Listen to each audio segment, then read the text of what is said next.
If the unthinkable happens, a nuclear detonation miles away from your town, the rule of survival is simple. Get inside. Stay inside. We know why the streets are deadly. In the seconds following a blast, the thermal radiation and flying debris turn the outdoors into a lethal zone. No one survives standing in the driveway. But for those of us living in typical single-story American homes, there is a hidden danger that standard warnings rarely mention, and it is critical for anyone who can't move fast or dive for cover. A landmark 2023 study by researchers at the University of Nicosia simulated exactly what happens to a house like yours when a nuclear shockwave hits. They found something terrifying. The danger doesn't stop at your front door. Because of a physics phenomenon called channeling, the blast wind doesn't just enter your home, it accelerates. The study revealed that in certain parts of your house, like a long hallway or directly opposite a window, the wind speed can actually become higher and more deadly than the wind on the street. Think about that. You could escape the street only to stand in a part of your home that acts like a wind tunnel, strong enough to throw a person across the room. For a healthy 20-year-old, this is a risk. For a senior citizen relying on a cane, a walker, or managing brittle bones standing in the wrong spot is a fatal mistake. You cannot afford to be thrown. You cannot afford a broken hip when the ambulances aren't coming. But there is good news. The same physics that creates these death zones also creates safety pockets. There are 5 specific locations inside your home where the airspeed drops to almost zero. These are places you don't need to build, they are already there. You don't need to be an athlete to reach them. You just need to know where they are before the flash appears. Let's identify the 5 spots that make your home safer than the streets. Before we walk through the house, I have a question for the caregivers watching. If you are caring for a bedridden spouse or parent, moving them to a basement is often impossible. Comment caregiver below if you need specific advice on sheltering in place for those who cannot leave their bed. We are listening. 1. The deep corner. Let's be honest with each other for a moment. If I asked you to drop instantly to your knees and curl up under a heavy table, could you actually do it? For many of us watching, the answer is likely no. Maybe it's the arthritis in your knees, a hip replacement from last year, or simply the reality that getting down is easy, but getting back up is a battle. In a crisis standard, survival advice often dangerously assumes you have the agile body of a 20-year-old soldier. This is why the deep corner is the most important tool in your arsenal. It requires no athleticism and no heavy lifting because it works with your body rather than against it. The science behind this is fascinating. When the shock wave punches through your window, it enters your home at supersonic speeds, behaving exactly like water bursting from a high-pressure fire hose. It wants to travel in a straight line, smashing into the back wall and swirling violently in the center of the room. However, air has a specific weakness similar to water in that it struggles to navigate sharp angles. The 2023 simulation revealed a detail that defies intuition, showing that even in the very room facing the explosion, where the windows have just shattered, the airspeed in the corners can remain almost at zero. While just 3 feet away, in the center of the room, the force is strong enough to lift a human body into the air.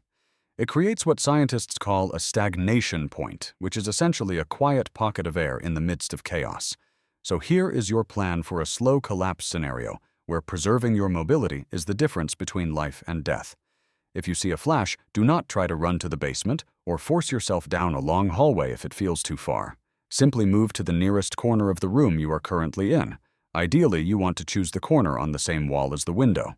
This might sound wrong, but think about the physics. If the glass explodes inward, the debris will fly across the room to the opposite wall. By sitting in the corner on the window wall, you are effectively placing yourself in the shadow of the blast, where the glass flies away from you rather than at you. Once you are there, just sit down and lean back into the crook of the wall. If you have a throw pillow or a blanket on your couch, pull it over your head to protect against dust. Your goal here isn't to be a hero. Your goal is simply to survive the first 10 minutes without a broken bone, because in the weeks ahead, when the power is out and the pharmacy is closed, you will need your legs to carry you. Staying mobile must be your highest priority. 2. The furniture shadow. Sometimes even walking 10 feet to a corner is simply too far. Maybe you are watching TV when the warning comes, or perhaps your balance isn't what it used to be, and the thought of rushing across a rug feels dangerous. In those moments, you do not need to move across the room. You just need to change your elevation. This brings us to position #2, which we call the furniture shadow. Look at that sturdy, overstuffed sofa in your living room. To you, it is just a place to rest, but to a shockwave, it is a formidable aerodynamic barrier. When a blast wave hits a solid object like a heavy couch or a solid oak bookshelf, it doesn't push through it. Instead, the air is forced up and over the top. This creates a phenomenon known as a wake region, or a shadow zone, immediately behind the furniture. The physics here are startling. The 2023 study indicated that the air pressure behind a solid object can drop so dramatically that while the wind tears the curtains off, the rod just inches above the air at floor level behind that sofa remains almost perfectly still. It is exactly like sitting behind a large boulder in a rushing river. The water rages around it, but right behind the rock, the water is calm. So if you cannot get to a corner, your best move is to simply slide off your chair and sit on the floor behind your sofa, specifically on the side furthest from the window. This position offers a secondary layer of protection that is critical for our long-term survival scenario. In a typical American home, the blast will shatter windows, instantly turning glass into thousands of high-speed needles. If you are behind the sofa, that furniture acts as a shield. The glass embeds into the upholstery, not into your skin. In a slow collapse where the power grid is down and the local hospital is overwhelmed or closed, a deep laceration from flying glass isn't just a cut. Without antibiotics or a sterile environment, it is a life-threatening infection waiting to happen. By using your furniture as a shield, you are not just dodging the wind, you are preserving your body's integrity for the difficult days ahead. Position 3. The windowless core. If you have more than a few seconds of warning, perhaps you hear a siren or see a notification on your phone, you should move immediately to the core of your home.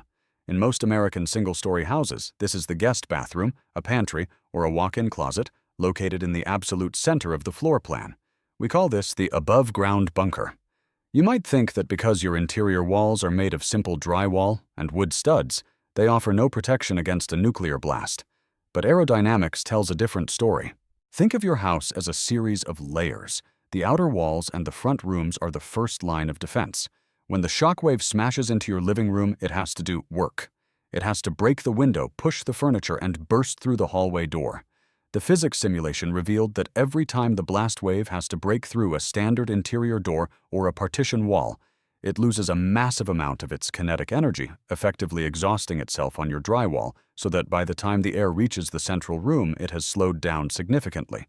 You are essentially letting the outer rooms of your house die so that the inner room can live. For our community, this location offers a critical advantage beyond just surviving the blast wind. It prepares you for the slow collapse that follows. If the power grid fails and stays down for weeks, your biggest enemy will not be radiation. It will be dehydration and the lack of medication. A central half bath is often the best choice here. It has no windows, meaning zero glass shrapnel, but more importantly, it has resources. The toilet tank holds gallons of potable water, a lifesaver when the municipal pumps stop working. The medicine cabinet is right there. If you are trapped in your home due to debris blocking the hallway, being trapped in a room with water and your heart medication gives you a fighting chance to wait for help. Being trapped in an empty closet does not. So identify this room today. Clear out the clutter on the floor. Make sure there is a path for you to sit down comfortably. This tiny room is no longer just a bathroom. It is your life capsule. Position 4. The dead-end hallway.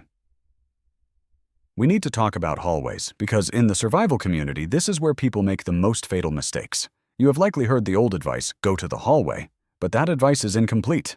In the physics of a nuclear shockwave, there are two types of hallways, the gun barrel and the dead end. You need to know which one you are standing in. If your hallway runs straight from the front door to the back of the house, it is a gun barrel. When the door blows in, the wind has a straight shot. It accelerates down that narrow tube carrying glass, wood, and debris at speeds that will act like a sandblaster. Standing there is not safe. It is suicide. But the dead-end hallway, the one that stops at a bathroom door or a blank wall, usually perpendicular to the main entrance, is a different story entirely. This location is particularly vital for those of you using walkers' wheelchairs or who simply cannot squeeze into a cramped coat closet. The dead end works on a principle called stagnation. When the air rushes past the opening of this hallway, it doesn't want to turn 90 degrees and dead end into a wall.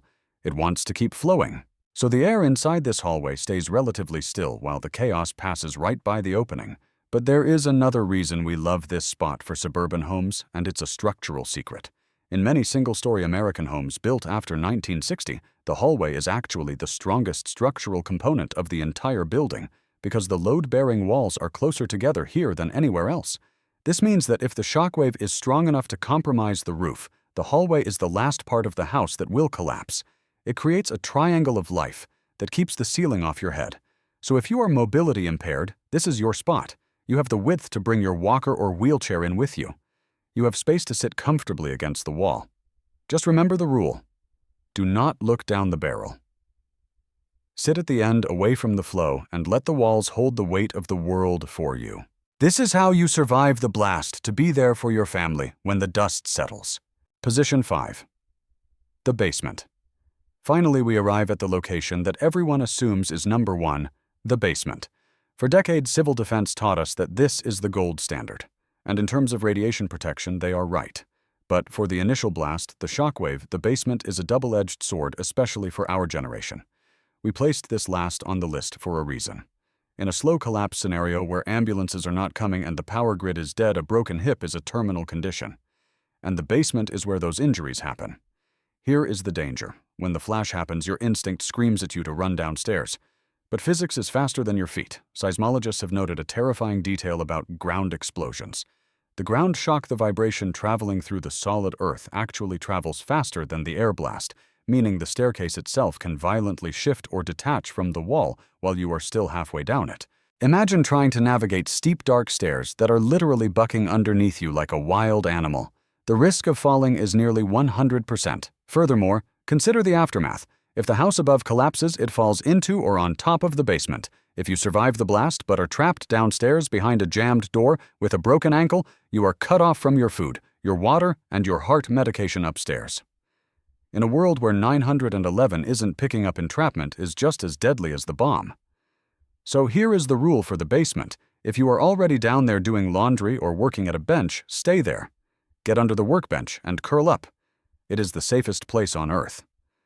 But if you are upstairs when the warning comes, do not try to race the shockwave to the stairs.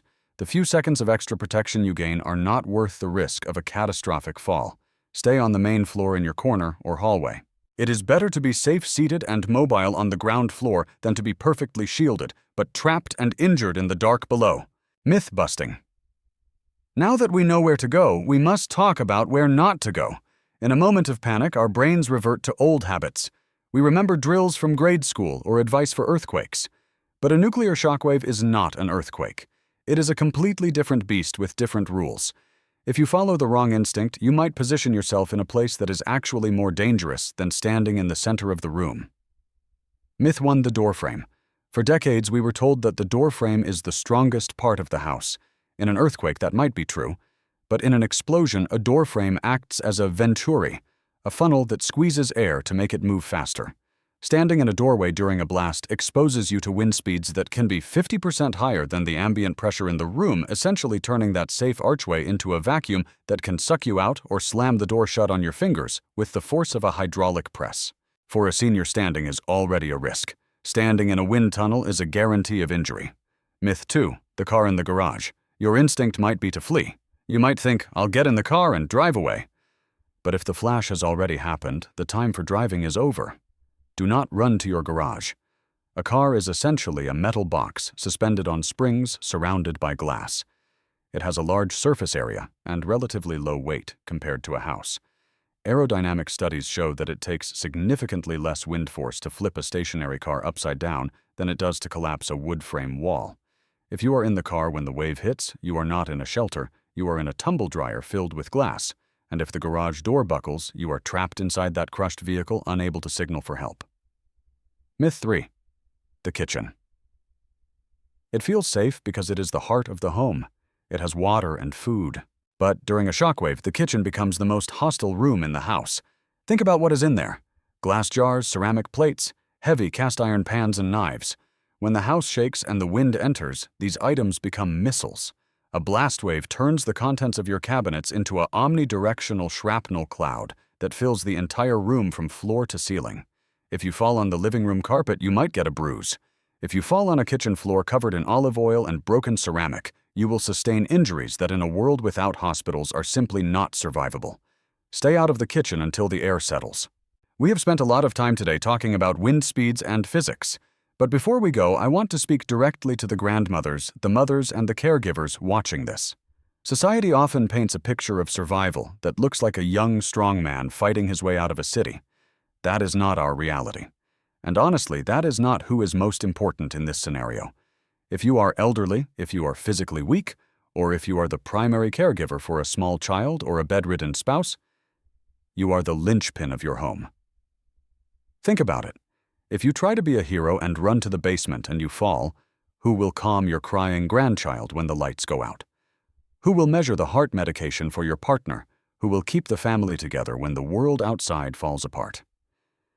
In a slow collapse, the most valuable asset your family has is you healthy, conscious, and mobile. By choosing to sit in that deep corner or behind that sofa, you are not acting out of fear. You are acting out of responsibility. You are protecting the person who feeds the children. You are preserving the hands that care for the sick.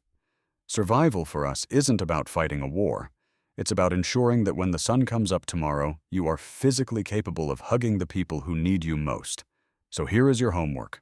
I don't want you to buy expensive gear. I want you to look at your living room through the eyes of the people you protect. Find that safe corner. Put a blanket there for the little ones. Put a bottle of water there for yourself. Make it a space of safety, not fear. I know that for many of you, your biggest worry isn't yourself, it's the person you care for. We are planning a specialized guide called The Caregiver's Protocol, How to Shelter with Bedridden Patients and Infants. It covers how to move someone who cannot move themselves and how to keep children calm without power. If you are responsible for someone else, please comment caregiver below so we know to prioritize this video. Remember, you are the shield for your family. Stay safe so they can be safe.